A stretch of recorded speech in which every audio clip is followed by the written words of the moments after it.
Voilà, ce thème-là de vie perso, vie pro, quel équilibre. Peut-être en forme d'introduction, de rappeler que les frontières sont poreuses entre le travail et la vie personnelle. En 2015, une étude montre que 81% des cadres règlent des questions personnelles au bureau, comme par exemple imprimer les feuilles de prière SPI dans la photocopieuse du bureau, pour prendre un exemple. Et donc c'est des... mais aussi une étude montre que ces cadres sont plutôt des digital natives, c'est-à-dire qu'ils sont nés avec la dimension digitale, etc. C'est plutôt des cadres, des freelancers, des télétravailleurs. Et une autre étude montre que 69% des cadres travaillent chez eux le soir, 40% le week-end, 27% dans les vacances. 3 salariés sur 4 consultent leurs mails ou répondent à des appels en dehors du travail. Pour 22%, ne pas répondre aux mails veut dire une peur d'être jugé de façon négative. Pour 18%, c'est une manière de se rassurer que de répondre aux mails ou aux appels hors des temps du boulot. Donc ça, c'est quelques pourcentages qui vous font dire que donc cette porosité entre la partie du travail et la partie personnelle, mais aussi cette présence de l'un dans l'autre, etc., cette manque de clarté qui fait parfois que, pour des questions, on le verra, de manque de confiance, ou manque de confiance en soi, ou début dans la vie professionnelle, je ne sais pas si certains vraiment débutent dans la vie pro, eh bien le fait de se rassurer, le fait d'être bien vu, le fait d'être valorisé, fait que, et ça c'est assez français, on va répondre en dehors des heures du travail, on va être joignable H24. Ou alors on reste, c'est encore autre chose, on reste dans le bureau longtemps, ce qu'on appelle le présentialisme, qui est quelque chose d'assez franco-français, qu'on ne voit pas dans d'autres pays européens. En fait, on est bien vu dans certaines maisons, dans certaines entreprises, si on reste jusqu'à 20h, 21h salarié. Si tu pars à 19h, on te dit bon après-midi, par exemple. Bon, donc du coup, ça pose une vraie question de trouver un équilibre, parce que si dans ma vie pro il y a du parti perso, je réserve mes billets de train, je passe des coups de fil, je réponds à des textos de maman qui m'appelle pour la 3e fois si j'ai bien acheté le pain, etc. Voilà, ou je sais pas quoi, et qu'ensuite à la maison je réponds à des mails pro, c'est pas facile de faire la balance et comment trouver une équilibre dans le sens équilibre, avoir une maturité. Comment avoir une maturité dans son rapport au travail et dans son rapport à la vie professionnelle. Je parlerai plus de maturité que peut-être que d'équilibre. Les raisons d'un manque de maturité ou les raisons d'un déséquilibre. Il y a plusieurs raisons à ça. Premièrement, des raisons technologiques. Je les ai évoquées rapidement. C'est donc les digital natives qui sont beaucoup plus concernés. Réseau technologique, d'emporter son ordi pro ou son téléphone pro chez soi est un moyen pour l'employeur de joindre H24 le salarié. Le fait d'avoir accès à ses mails, le fait de répondre, de voir qui nous a appelé, etc., etc. Quand on vous donne un téléphone pro, quand on vous donne un ordi pro, prenez conscience que ce n'est pas juste un acte caritatif. C'est aussi derrière, vous êtes joignable. Vous êtes joignable, vous trouvez un Wi-Fi, vous êtes joignable parce que surtout si vous devez bouger dans votre boulot, etc., bon, forcément il faut être joignable.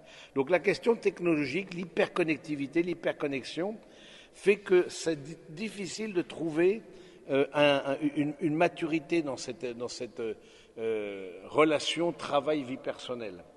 Parce que le passage de l'un à l'autre est d'autant plus facilité, ce qui n'était pas le cas avant l'époque Internet. C'était beaucoup plus difficile de travailler, par exemple, de chez soi, ou alors on apportait les dossiers, les gros dossiers, etc., et on travaillait, etc., mais parfois on ne pouvait pas sortir les dossiers. Bon, voilà. Donc du coup, ces questions-là...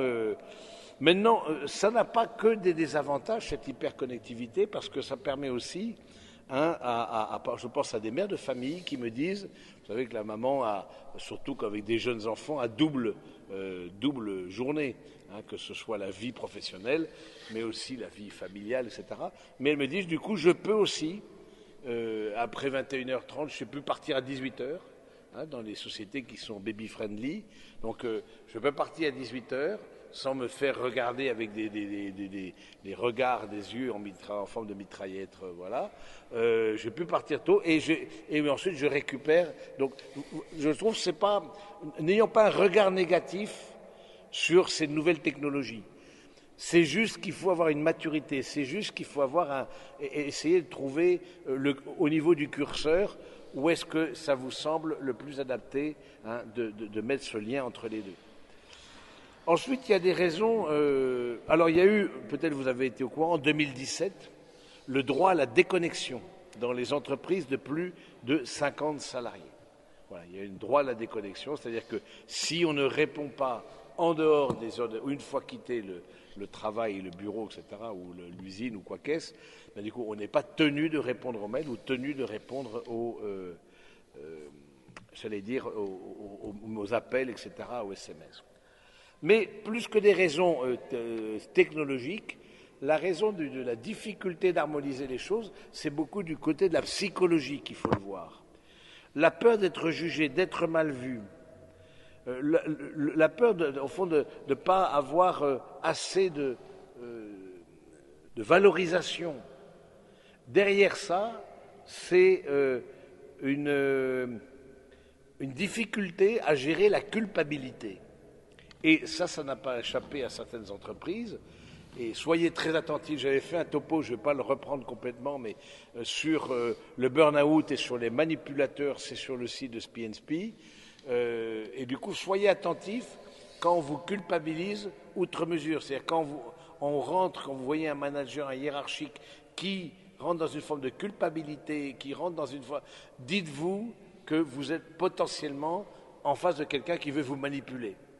Et c'est vrai que quand on débute dans la vie professionnelle, je ne sais pas où est-ce que vous en êtes dans les étapes de vie professionnelle, parce que c'est 25-35 pour SPNSP, donc voilà, si sur 35, on suppose que vous avez à peu près 10 ans, mais si vous avez 27, comme Donatien, 27 ans, 28, etc., vous êtes dans les débuts de la vie professionnelle, vous êtes plus malléable et plus sujet à la culpabilisation, parce que vous n'avez pas le recul, précisément, de l'expérience.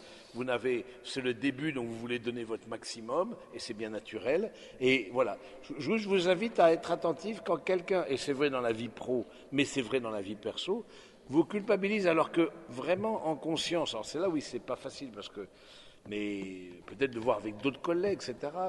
Mais en conscience, vous avez fait le travail qui vous a été demandé, vous n'avez rien à vous reprocher, et pourtant, vous voyez quelqu'un qui appuie sur ce bouton de la culpabilité. Alors là, je crois qu'il y a un warning qui s'allume, voilà. Et c'est vrai que c'est une des raisons, les raisons psychologiques sont certainement les raisons les plus fortes qui motivent le manque d'équilibre entre la vie professionnelle et la vie personnelle. Et singulièrement la culpabilité, la peur d'être mal vu, pas avoir assez confiance en soi. Tout ça, c'est un peu dit, c'est la même chose, mais dit de la même manière. Du coup, comme je n'ai pas très confiance en moi, je fais même plus que ce qui m'est demandé. Comme ça, je suis valorisé, je suis bien vu, je suis dans les petits papiers de mon N+1, etc. Mais aussi, et ça peut être une autre raison psychologique, qui est tout à fait d'un autre ordre, le perfectionnisme. Le perfectionnisme, c'est-à-dire, c'est jamais assez bien. C'est jamais assez bien. Pour moi, ça c'est une question personnelle. Et interrogez-vous, est-ce que vous êtes aussi perfectionniste dans d'autres réalités ? Il faut toujours... Non, il y a encore à faire. Qui fait que vous passez un temps au travail, mais qui n'est pas demandé par la hiérarchie ou par la culture d'entreprise, qui juste demande. C'est juste vous qui vous l'imposez. Parce que vous estimez qu'il faut encore faire ceci, etc. Parce que vous avez de la conscience professionnelle, et c'est bien, mais le perfectionnisme, comme tous les ismes, il y a un côté excessif. il y a un côté idolatrique, c'est-à-dire que on met à la place de Dieu quelque chose ou quelqu'un. Là, on met à la place de Dieu la réalisation, l'idéal de perfection que pourrait être tel dossier ou tel travail, etc., etc. Hein, donc, je pense que c'est intéressant.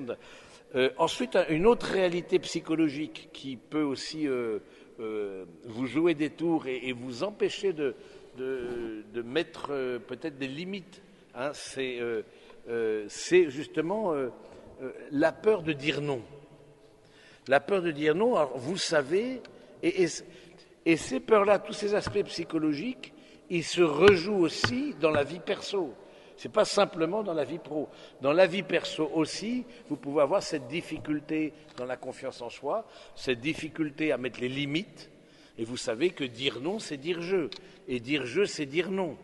Et donc, le fait de dire non, écoutez, non, ce ne sera pas possible. On vous rajoute encore sur la pile, votre pile, encore un énième dossier. On vous remonte encore les objectifs de je ne sais pas combien, etc. Bon, le fait de dire non, c'est dire je. Donc, le fait de ne pas poser les limites. Mais peut-être aussi parce que dans votre vie perso, vous avez de la difficulté à poser les limites.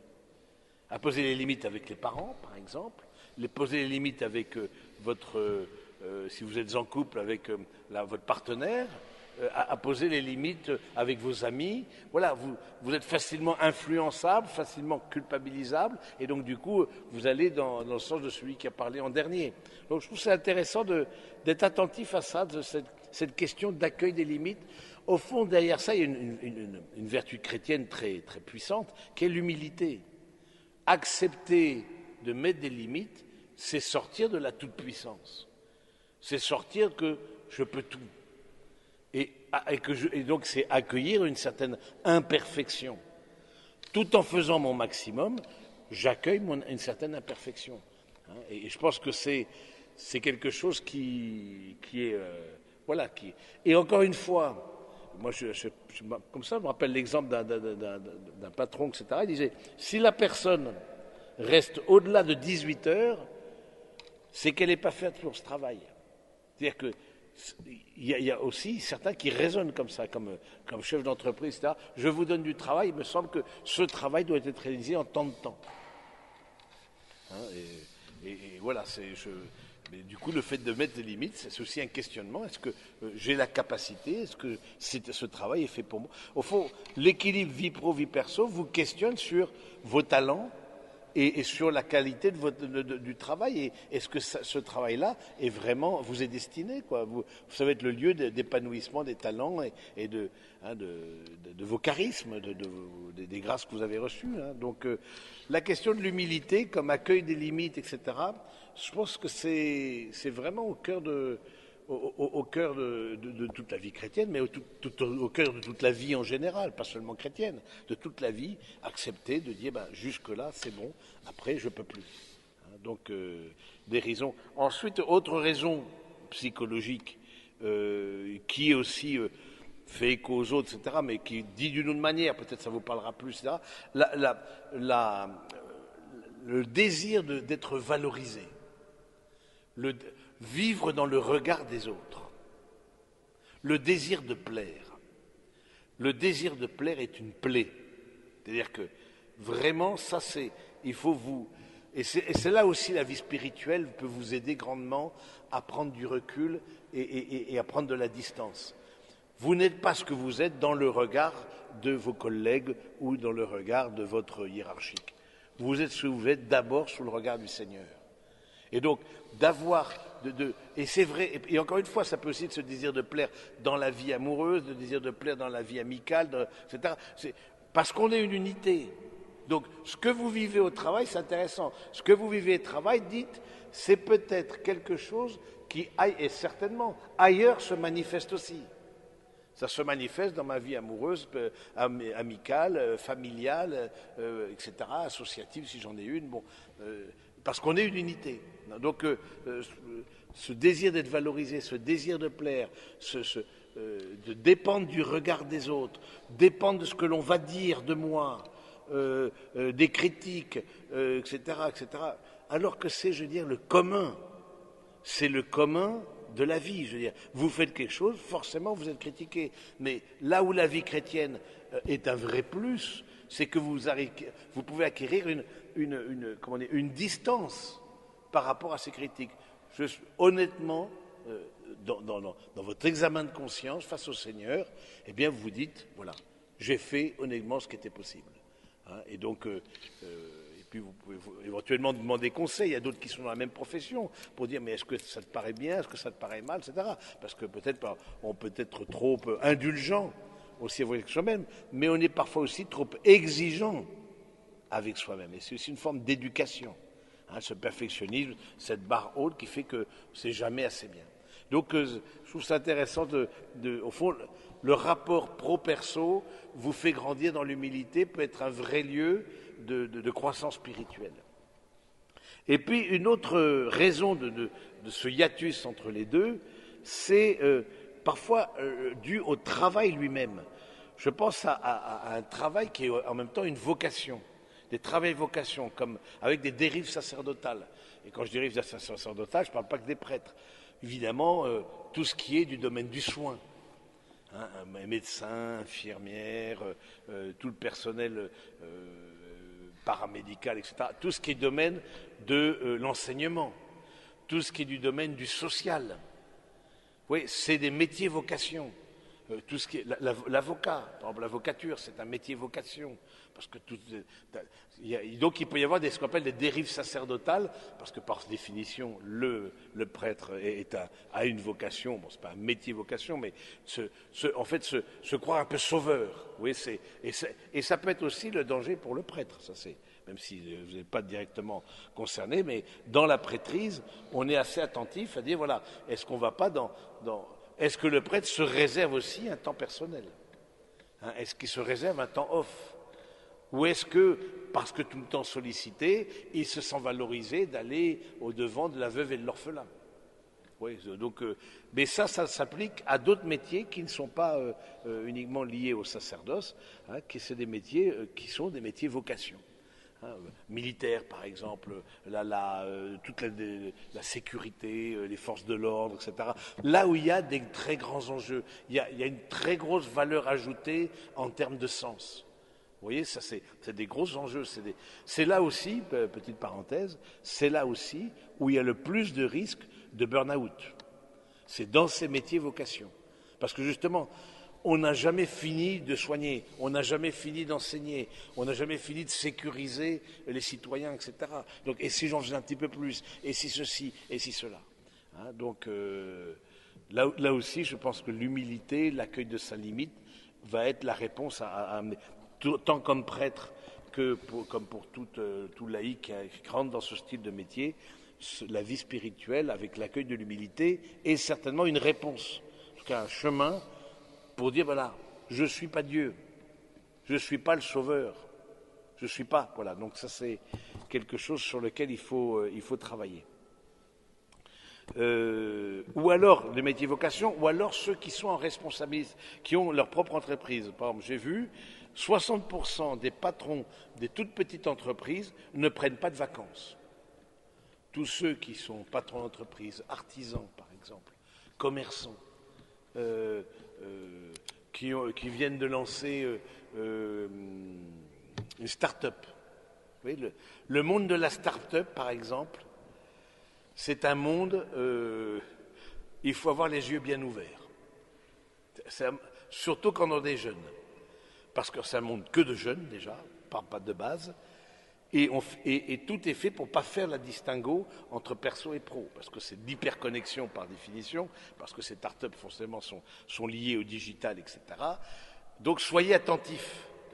Et puis parce il y a une forme d'entraînement, vous voyez, une forme entre soi, entre collègues. Il y a un esprit start-up très particulier qu'il n'y a pas du tout dans les grands groupes ou a fortiori chez un commerçant, un artisan, etc. Et qui peut conduire à une certaine dérive et à un certain excès dans la vie professionnelle. Et puis il y a aussi le dû au travail, autre point, c'est la charge mentale. C'est-à-dire la charge mentale, c'est-à-dire des personnes qui n'arrivent pas à se déconnecter intérieurement de la vie, comment dire, de leur travail. Ils portent leur travail, ils n'arrivent pas à couper, hein, ce qu'on appelle la charge mentale. Et donc, du coup, je pense que c'est aussi intéressant de se faire parfois aider professionnellement par quelqu'un qui vous aide à remettre ça, voilà, et à redéposer ça. Autre point, autre partie, après les raisons, c'est les symptômes d'un déséquilibre. Le symptôme d'un déséquilibre, ça peut être d'abord le manque de vie intérieure, le manque de repos, de trouver un lieu qui refasse vos forces. Parce que et c'est là un signe que la maturité n'est pas au rendez-vous. C'est quand vous trouvez des formes à ce stress que vous avez dans le monde professionnel, vous trouvez des formes de compensation, mais qui ne sont pas, je veux dire, adéquates, qui ne sont pas, voilà, qui peuvent même tourner à une forme de dépendance. Je pense évidemment l'alcool, la drogue légère ou drogue lourde, etc. La sexualité, qui sont par définition, ou la nourriture, qui sont des lieux de détente du corps. Et donc, quand ce n'est pas l'entreprise elle-même qui organise ces after-work, organise ces séminaires sans les conjoints, etc., où on se lâche pour... Voilà, c'est... Parce que, vous voyez, c'est cet effet de... à la fois on vous stresse, etc. Et à la fois on vous organise des choses, vous vous lâchez au niveau de la boisson, de la nourriture, de la sexualité, etc., de la drogue, évidemment. Oui, on vous offre et le stress et le remède au stress. Là, ça c'est clair que c'est pas bon. Parce que c'est vraiment le hamster dans la roue. Le hamster dans la roue, c'est vraiment, vous tendez l'élastique et on vous donne plus quoi. Et vous retendez l'élastique. Voilà. Ça va pas. Dites-vous que si vous êtes arrivé là et que vous sentez que vous pouvez rentrer dans une forme d'addiction à une chose ou une autre, ou que vous voyez que votre entreprise veut prendre en charge votre vie personnelle, partie de votre vie personnelle, et ça peut être le cas parce que plus qu'on ne le croit, peut-être vous avez ça parmi vos collègues, certains n'ont d'autres amis que leurs collègues. Parce qu'ils ne connaissent pas Paris, parce qu'ils viennent de la province, parce que, etc.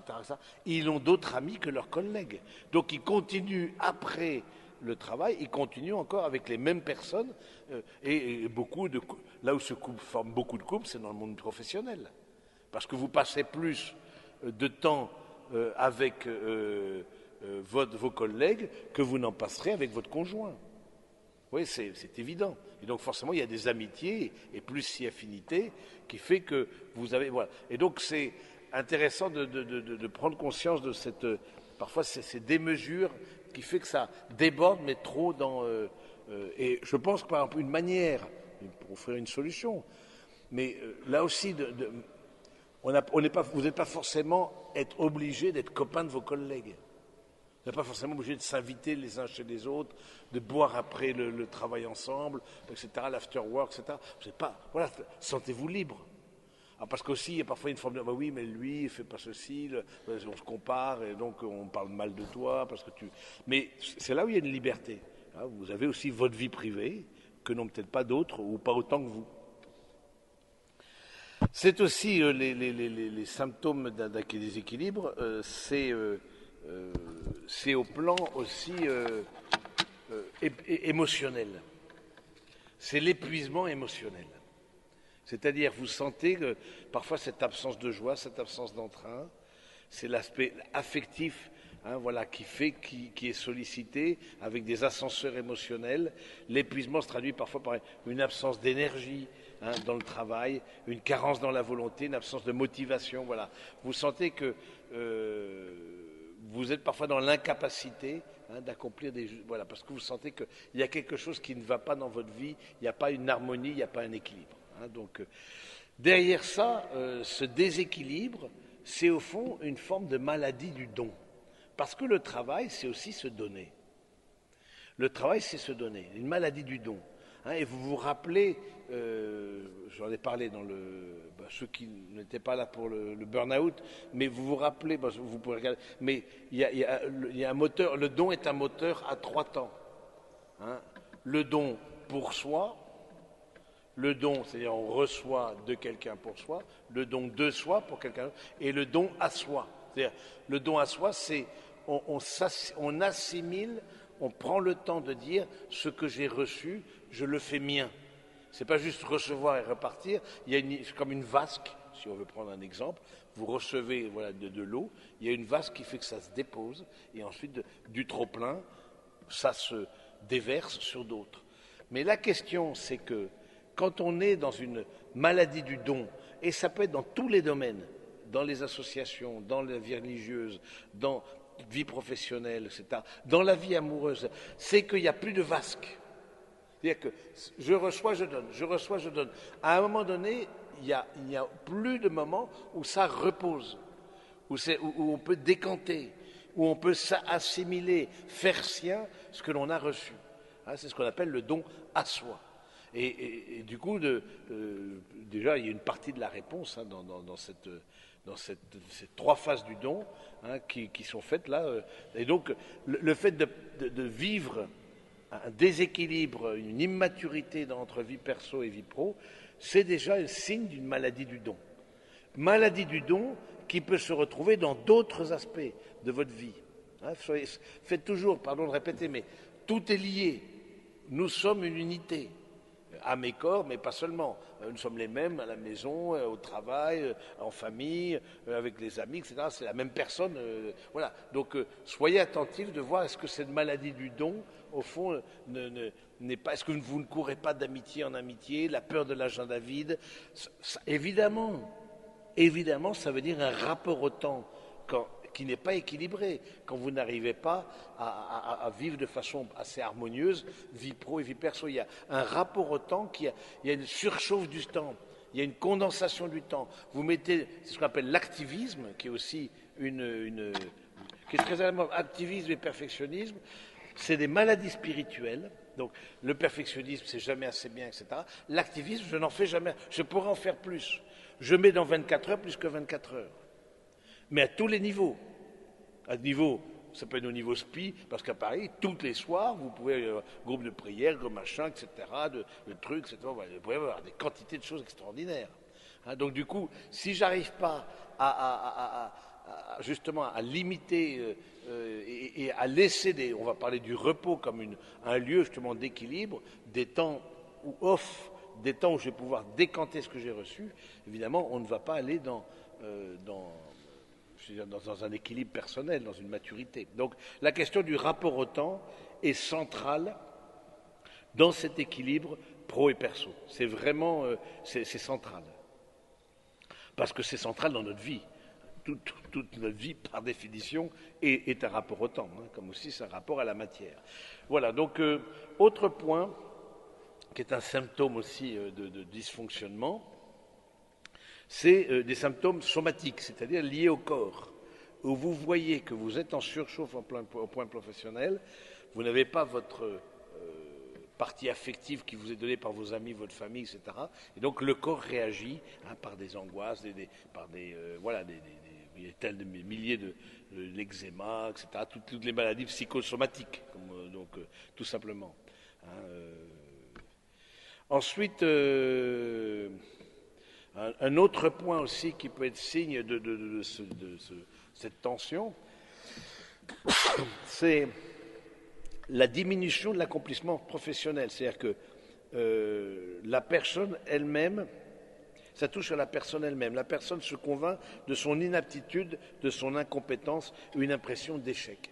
Et ça, je pense que c'est aussi un signe où on voit que la vie pro et la vie perso ne sont pas raccord, parce qu'il y a une sorte entre guillemets, dépersonnalisation. Je suis ni satisfait dans ma vie perso, ni satisfait dans la vie pro, et voilà, bon. Être attentif, autre point, dans les comment on appelle ça, là, comment je vais raconter ça, là, dans les symptômes, être attentif aux signaux faibles qui viennent de la part de vos amis, de vos familles ou votre partenaire si vous êtes dans une relation amoureuse.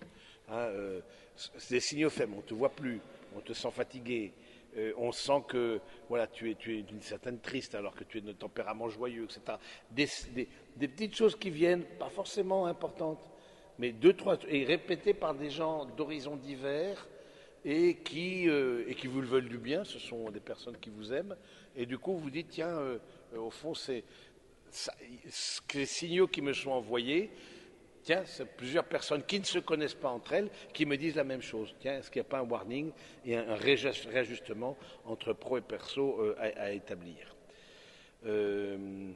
Des signaux au plan des symptômes spirituels aussi. Il y a des symptômes spirituels où la spiritualité, qui fait partie de la vie perso, eh bien, elle est un peu en dégringolade, quoi.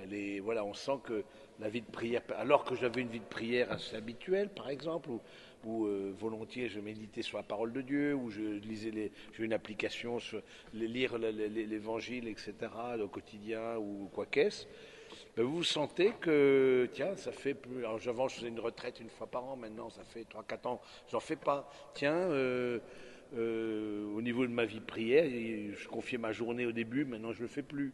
Des petites choses comme ça qui vous. Alors, vous savez, la vie de prière, ou la vie spirituelle, c'est jamais des grands trucs, c'est que petit à petit, vous sentez, de façon imperceptible, comme ça n'a pas de conséquences, c'est que personnel et que les autres ne le voient pas, vous n'allez pas vous rendre compte que progressivement votre vie spi, elle s'étiole, elle prend moins de, oui, elle prend moins d'importance, elle diminue en intensité, mais c'est progressivement. Hein, mais ce manque de vie spirituelle, évidemment, va faire que vous n'avez plus de lieu de ressourcement. Parce que cette vie spirituelle, ça fait partie des vasques qui nous sont donnés pour pouvoir refaire nos forces. Donc je trouve que c'est intéressant de se dire, tiens, comme symptômes, des symptômes spirituels, etc. Les solutions, maintenant que vous dites, vous voyez les symptômes, vous voyez les causes, etc., les solutions. Réagir à temps pour éviter le burn-out. Oui, ça c'est sûr, réagir à temps. Quand vous sentez les signaux, quand vous voyez les signaux dont j'ai parlé là dans la deuxième partie, les symptômes d'un dérèglement, prenez ça au sérieux. Le burn-out, ça ne concerne pas que les autres. Un burn-out, j'allume la voiture, je tourne la clé dans le contact, clac, pas de batterie, c'est ça le burn-out, c'est plus de batterie, c'est fini, le matin, je ne peux même pas me lever. C'est ça le burn-out, j'y arrive pas. Donc quand vous sentez de la fatigue extrême, et que le corps est un pédagogue, et donc quand vous sentez que votre corps ne répond plus, dites-vous, il y a, de façon affirmative, il y a quelque chose qui ne va pas dans mon rapport entre vie pro, vie perso. Le curseur n'est pas au bon endroit. Hein, donc,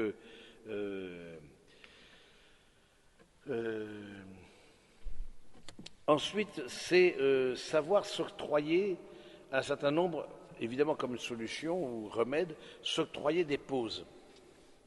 Alors, la sieste, moi, il y a un candidat au présidentiel qui a comme seul programme la sieste au boulot, mais il faut les lire tout de suite. S'il n'y a que ça dans son programme, mais si vous pouvez, alors il y a des entreprises qui acceptent de faire la sieste, il y a d'autres où c'est pas, mais le fait d'une sieste, d'un repos, d'un temps de repos, etc., prévoyez vos temps de repos. Questionnez-vous, qu'est-ce qui me repose ?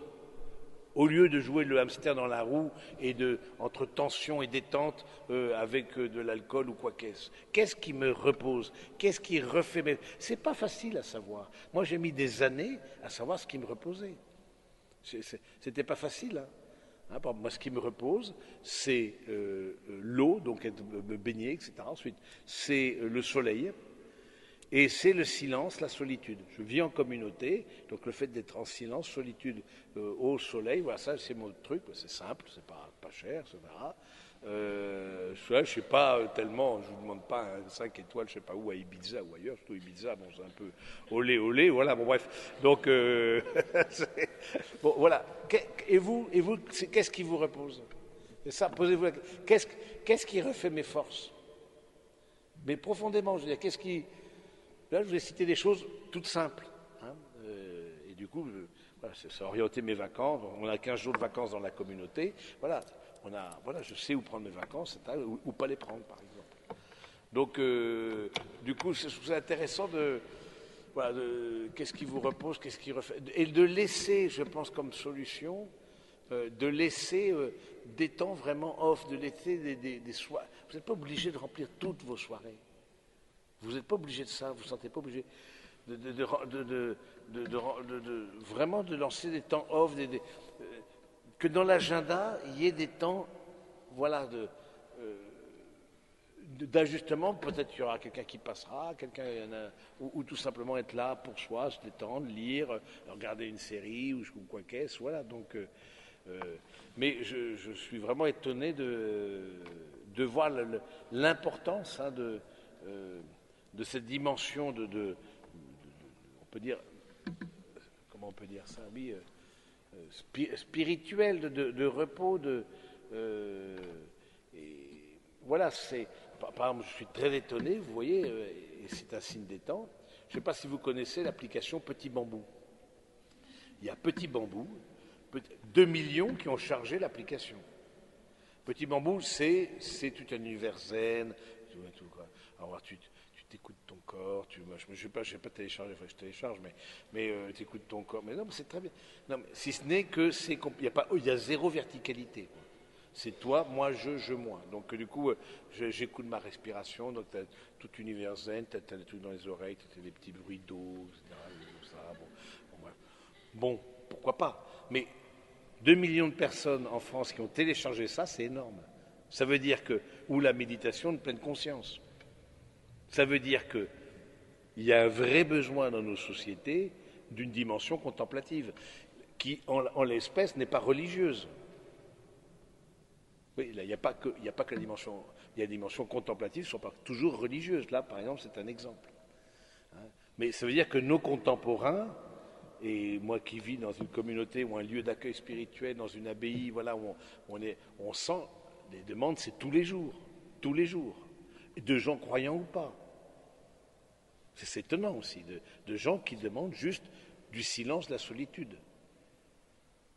Et qui vit une vie simple, voilà, on a zéro luxe, on est tout simple, voilà, mais ils veulent se retirer du monde, ils veulent le calme, le silence, la solitude, la prière s'ils sont croyants, même s'ils ne sont pas croyants, ils participent aux offices, voilà. On sent ce besoin d'une dimension contemplative, parce que c'est juste un besoin humain. C'est juste un besoin humain. De s'arrêter, de contempler, de faire de laisser décanter, etc., c'est juste humain. Et le flux tendu est inhumain. Je reçois, je donne, c'est inhumain, c'est pas humain. Bon. Donc ça, c'est intéressant de voir ça. Bon, c'est une question de voir ce désir de nombre de personnes d'avoir des pauses, d'avoir aussi une manière de résoudre, c'est prioriser les tâches. Vous connaissez la question des gros cailloux. Ça vous dit quelque chose, des gros cailloux? Pas, ouais, c'est bon, vous connaissez. Tout le monde, il y en a qui ne connaissent pas les gros cailloux. Vous ne connaissez pas? Oui, bon, pour ceux qui ne connaissent pas. Voilà, donc il y a un professeur qui arrive devant les élèves, etc. Il arrive avec un seau, avec du sable, de l'eau, du gravier et des gros cailloux. Et il dit, tout doit rentrer. Et du coup, il y en a qui disent, ben voilà, on va mettre d'abord le sable, on va mettre d'abord le gravier, on va mettre l'eau, et ensuite on va mettre les gros cailloux. Mais simplement que quand on fait comme ça, tout ne rentre pas. C'est les gros cailloux, c'est le début. D'abord les gros cailloux, dans les interstices rentre le sable, voilà, et là tout rentre. C'est de façon imagée, les gros cailloux, c'est quoi? C'est mes priorités. C'est quoi vos priorités dans une semaine? Cette semaine, bon, évidemment, une priorité, c'était d'être ici, mais est-ce que vous posez, vous dites, c'est quoi ma priorité ce mois-ci? Qu'est-ce que j'ai envie de vivre ce mois-ci? Il y en a trop qui vivent par procuration, qui laissent d'autres décider, par manque de confiance, par le fait d'être influençable, etc. Non. Qu'est-ce que vous voulez vivre là ce mois d'octobre? Au niveau amitié, au niveau familial, au niveau découverte de la nature, au niveau culturel, spirituel. Qu'est-ce que vous voulez vivre? Quels sont les gros cailloux qui vous parlent et qui vous disent, tiens, ça, il n'y en a pas 15, il y en a 2, 3. Voilà, il y a 2, 3 trucs, ça me semble, ça c'est important. Ça va vraiment être important. Oui, mais rien de se poser comme ça. Moi, ma religion, c'est la religion de l'agenda. Donc, du coup, je prends mon agenda, je vais pas me mettre à l'électronique, justement. Je regarde l'agenda, papier, et puis je regarde, je dis qu'est-ce que je peux faire, qu'est-ce que je peux pas faire. Bon, voilà. Et je pense que, parce que des demandes, il y en a toujours. Imaginez bien, comme prêtre, ça ne cesse. Voilà. Dire non à des demandes, bon, dire non. Discerner. D'où, ça veut dire, pro perso, c'est la question du discernement. La question du discernement qui se pose là. Donc, c'est intéressant de petit à petit, dans les solutions, de s'orienter en priorisant vers une vision organique de sa vie, de découvrir que tout est lié et que, voilà. Ça c'est bon, les gros cailloux, c'est bon, c'est fait ça.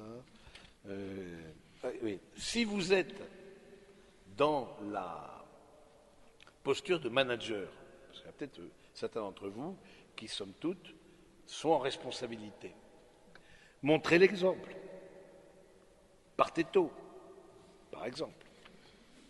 Non, c'est vrai, ça peut être un exemple.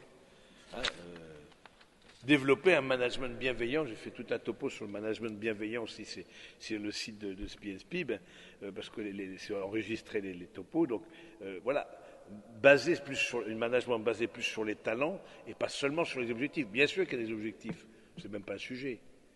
C'est juste comment atteindre ces objectifs, soit à la pression, etc., soit en développant les talents. Et donc, c'est sûr que comme manager, si vous êtes en responsabilité, vous déjà, comment vous pratiquez cette séparation, comment vous vous ressourcez, comment vous vous formez, etc. Et ensuite, comment vous permettez à ceux dont vous avez la charge. Voilà. Ensuite, autre point comme solution pour travailler sur votre culpabilité. Travailler sur la culpabilité. Ça, je pense que c'est quelque chose qui parfois nous habite et qui nous joue des tours aussi dans la vie professionnelle parce qu'on n'ose pas dire non. En amour comme au travail, la relation fusionnelle est toxique. Et oui. Le fusionnel, c'est pas de distance. On ne fait qu'un, etc. Forcément. Et on n'est pas un. Et on n'a pas à devenir un. Et il y a des entreprises très corporate, etc., qui, moi je me rappelle d'avoir travaillé dans des cabinets d'audit américains, etc., si tu voulais dormir là, on t'installe une douche et un lit de camp, il n'y a pas de problème. Il fallait que ce qui émanait, c'est que quand même, quelque part, un don absolu à l'entreprise, quoi. En tout cas, je l'avais ressenti comme ça, etc. Donc, ça, c'est toxique. C'est travailler une certaine distance par rapport à son travail. La maturité passe aussi par la désillusion. À un moment donné, on est déçu de son travail. Mais je pense que c'est une étape indispensable pour mûrir. Le fait d'être déçu, vous aviez mis au début de votre vie pro peut-être beaucoup d'énergie, beaucoup d'initiatives, beaucoup d'enthousiasme, etc. Et puis, c'est assez fréquent, il y a quelque chose qui vous déçoit. Dans le travail, il y a des personnes qui vous déçoivent, parce que en fait, vous ont manipulé, etc., ou se sont appropriés votre travail pour l'avancer. Bon, ça c'est la vie professionnelle aussi. Il y a peut-être des réactions de collègues qui vous déçoivent, etc. Bon. Mais je pense que ça fait partie de cette déception, et il y a un regard positif là-dessus. C'est-à-dire que c'est quelque chose qui contribue aussi à votre maturité, qui contribue à mûrir ce lien entre vie pro et vie perso. C'est justement faire descendre le travail de son piédestal. Parce que quand on débute, rappelez-vous, au début de vie professionnelle, voilà, forcément, on sort des études, etc. Bon, je ne sais pas combien d'années entre les primaires, collège, lycée, études supérieures, etc. Enfin, on arrive à la vie pro, enfin, on gagne sa vie, on a une indépendance, etc. Bon, il y a une exaltation, ce qui est énorme, qui est bien. Mais du coup, cette étape de déception, je trouve que je la vois pas comme négative. Je la vois comme un lieu où vous allez pouvoir, comment dire, justement, ça demande une relecture. La relecture fait partie aussi de la maturité. Je relis, tiens, pourquoi j'ai été déçu? D'où un accompagnement avec quelqu'un qui est né dans la foi. Voilà, un accompagnement, je veux dire, ou alors, ou pas, voilà, enfin, c'est des coachs aussi qui vous aident aussi. Bon, il y a tout et ça, je trouve ça c'est intéressant aussi. Ça s'est beaucoup développé, ça. Tout le coaching, l'évaluation des compétences, bilan de compétences, ça. Bon, mais c'est intéressant. Tout ça, ça n'a pas une dimension religieuse, mais c'est de l'ordre de l'accompagnement et c'est très intéressant. Hein, donc du coup, de dire mais pourquoi j'ai été déçu, etc. Et puis résoudre, si finalement vous avez mis en place toutes ces choses-là, etc., vous voyez que ça ne marche toujours pas, il y a toujours la démission. La démission, bon, c'est un peu carré. Bon, si vous sentez que votre travail est toxique, à différents degrés, etc., bah, vous dites, bah, c'est peut-être pas fait pour moi. C'est pas moi qui suis peut-être, voilà, appelé à ce travail. Voilà ce que je voulais vous dire, mes amis. Alors, est-ce que maintenant c'est le temps des questions? Il faut bien parler près du micro. Si vous pouvez passer peut-être.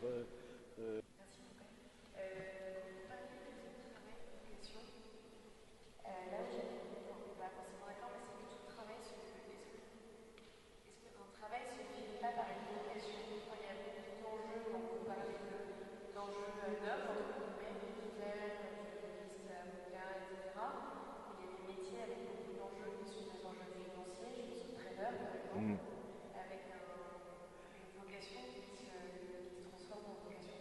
oui. Hmm. Oui, alors ça c'est le fait. Oui, alors, mais je ne dirais pas que c'est un métier vocation, par exemple. Mais bon, mais c'est voilà, mais c'est vrai qu'on peut très bien ne plus faire la différence pris parce qu'il y a une forme comment dire d'engouement de rouage qui se met qui voilà qui si je suis pas arrivé voilà à prendre une distance on ne voit plus même la réalité des choses. Hein, c'est le fameux cas là de comment il s'appelait là qui a Père Kerviel, le cas Kerviel, mais c'est intéressant. Pour lui, 5 milliards, il appelle 5 milliards, c'est comme toi, tu vas acheter une baguette. Je veux dire, il y avait même plus. On perd la notion. Quand tu sens que tu es déconnecté. Et ces métiers-là, quand tu parles, c'est des métiers où on peut vite être déconnecté. Comme les métiers de la politique aussi, on peut être vite déconnecté du réel. Hein, parce que donc, s'il y a des métiers, il faut peut-être plus d'attention, il faut peut-être plus d'avoir quelqu'un, d'où un accompagnement quand on a des métiers comme ça qui sont compliqués, où on peut être vite déconnecté du réel. Ce que je conseille, c'est bien qu'il y ait des personnes qui ont la foi et qui veulent, et en tout cas le désir de construire une société juste et fraternelle, qui soient dans ces métiers-là, c'est important, mais que ne restez pas seul. C'est juste faites-vous accompagner, que quelqu'un vienne vous questionner, vienne vous sortir de votre zone de confort, et où est-ce que tu en es par rapport à ceci, par rapport à cela, étant donné ton métier.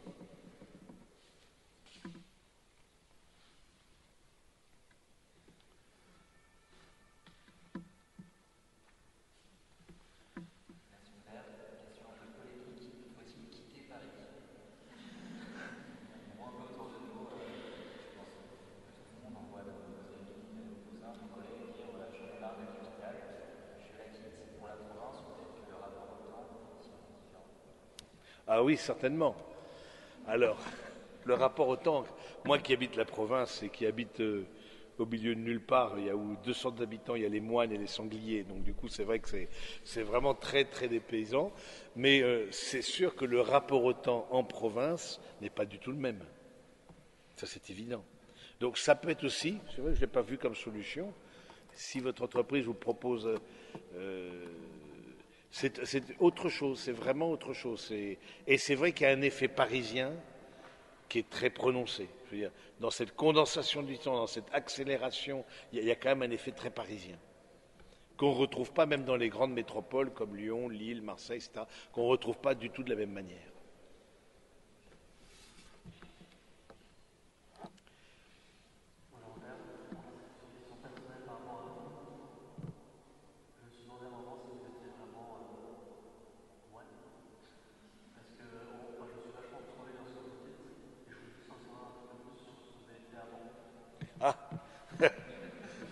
témoignage. Ah oui, oui, ce que j'ai fait avant. Ce que j'ai fait, bon, j'ai fait une école de commerce, une licence en sciences éco, et ensuite j'ai travaillé chez Arthur Andersen, qui est un cabinet d'audit américain qui s'est cassé la figure depuis, ce qui est assez intéressant, c'était le plus du plus, etc. Et finalement, mais bon, et voilà, ce que j'ai fait avant, c'est ça. Et du coup, j'aime beaucoup le monde de l'entreprise. J'aime beaucoup le monde de l'entreprise, je trouve que c'est un monde passionnant, parce que c'est un monde de personnes humaines, d'hommes, de femmes, etc. Je trouve ça vraiment un monde passionnant où il y a de très belles choses à vivre. Je suis très... J'aurais pu avoir 1000 vies, moi, je pense, mais bon, je n'en ai qu'une, et j'ai choisi celle-ci. Et voilà, et donc c'est ça qui me fait connaître et me tenir au courant et lire et me former. Et puis l'accompagnement aussi de beaucoup de cadres, de beaucoup de personnes qui sont dans le milieu professionnel qui font que voilà, je connais bien la question de l'intérieur.